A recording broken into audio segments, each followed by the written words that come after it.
Veterinary peeps. Today I want to talk to you about an issue that several of you have come to me in the last couple months. And I wish I could say that I'm going to give you the answer to solve this problem, but let's just talk through this. So this is this problem where you are in a leadership role. You're a tech manager, maybe you're a technician trainer, you're a CSR supervisor, maybe you also do inventory, you're the owner of a hospital, or you're the director of medicine and you always get a little bit of time off the floor. But recently, you're not getting the time off the floor. You're so short-staffed. You are finding yourself working shifts on the floor. I know hospital owners who are currently doing front desk shifts, like full front desk shifts, because they don't have anybody at the front desk. And so how do you go ahead and then manage your leadership responsibilities when you're clearly working on the floor all the time? Well, first and foremost, everybody has a different bandwidth. So it's important to recognize what your bandwidth is and what are your boundaries. And some of you have already gone to your manager. You said, hey, this doesn't feel good and I'm struggling with doing inventory or leading my team. I actually see that my training initiatives are getting rolled back and I don't feel very productive on these tasks because I keep working on the floor. Good for you. First and foremost, everyone needs to go to their manager and say, hi, I need help and I can't keep doing this. Is there end in sight? And the reality is I don't think that there's an end in sight. There's a staffing crisis that I swear it's just getting worse. It's not getting better. I've never seen anything like it and I'm waiting for this bubble to burst or what we're gonna do because I have never seen hospitals so short-staffed. I know, emergency hospitals that are 24/7 that are having to close on Tuesday, Wednesday, Thursdays because they can only staff on the weekends or just staffing at night and keeping closed during the day. So it is a real struggle for everybody. So if there is no end in sight, which there might not be, we have to learn to advocate for ourselves. One of the big things that I'm a huge proponent of is preventing burnout. And you know who prevents burnout? You, just you, that's it. No one else is gonna prevent your burnout.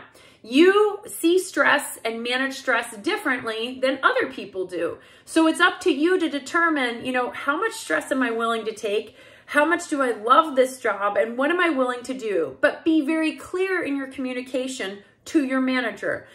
Try to leave some of the drama out of it. Going to your manager and going, I can't keep doing this. When are we gonna find help? You don't understand. I can't do these training initiatives. I've got a team. I can't meet with them. I can't do performance reviews. When are we gonna do?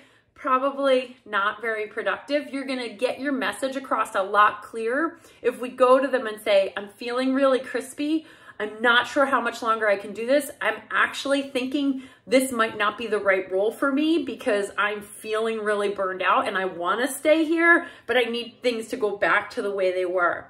It's up to the boss, the manager at this point to start getting creative with scheduling, start getting creative with the hospital, policies so that they can provide you what you need. And I find most veterinary people are very reasonable. We all know what it's like to be short-staffed and we're all willing to give a little bit more of ourselves, but we're not willing to give our whole self away.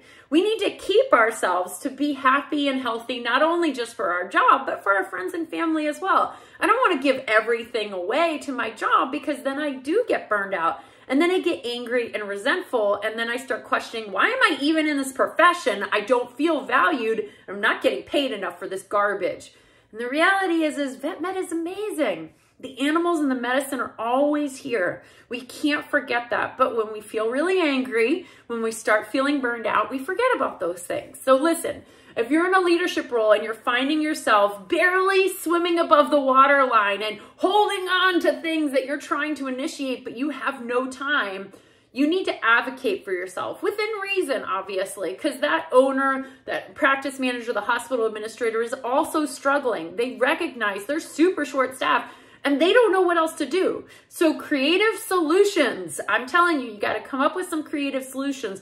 Close earlier, get rid of some appointments. You can't keep the same volume if you don't have the same amount of people. Let me repeat that. You can't keep the same volume if you don't have the same amount of people. It's just not how it works. And it ends up with bad customer service, angry, burned out employees. And unfortunately, then what happens to those angry, burned out employees? They leave and are more short-staffed. So here's the thing. If you're in that terrible situation, advocate for you. It's not being selfish. You're not self-centered.